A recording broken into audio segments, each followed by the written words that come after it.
Hi Borra caves introduction పెద్దగా అవసరం లేని టూరిస్ట్ డెస్టినేషన్ అనడంలో అతిశయోక్తే లేదు. నార్త్ ఇండియన్స్ ఈ పర్టికులర్ ప్లేస్ కోసమే ఈ ట్రిప్ ప్లాన్ చేస్తారు. నాకు సంబంధించి ఇది నా చైల్డ్హుడ్ సమ్మర్ వెకేషన్. ఇంకా ఖచ్చితంగా చెప్పాలంటే one and only summer destination అని కూడా అనొచ్చు. నేను ఈ ట్రిప్ ఫస్ట్ టైం 2000లో వెళ్ళాను. తర్వాత కొన్నిసార్లు వెళ్ళాను.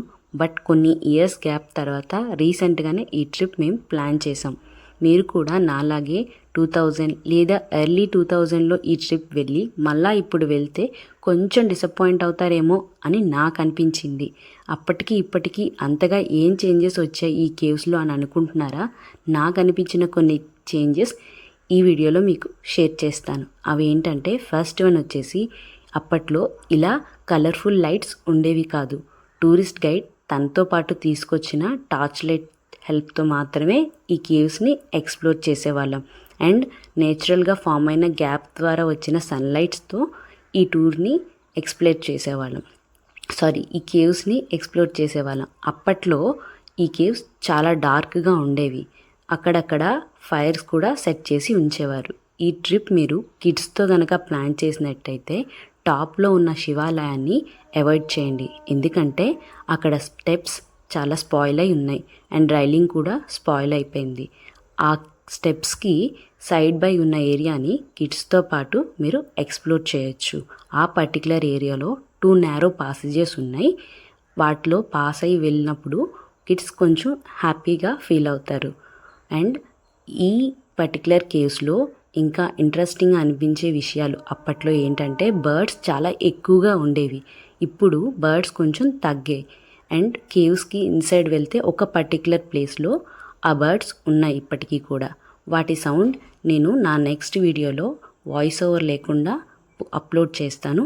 అందులో మీరు ఆ సౌండ్ని వినొచ్చు. అది మాత్రం మిస్ అవ్వకుండా చూడండి, ఓకేనా?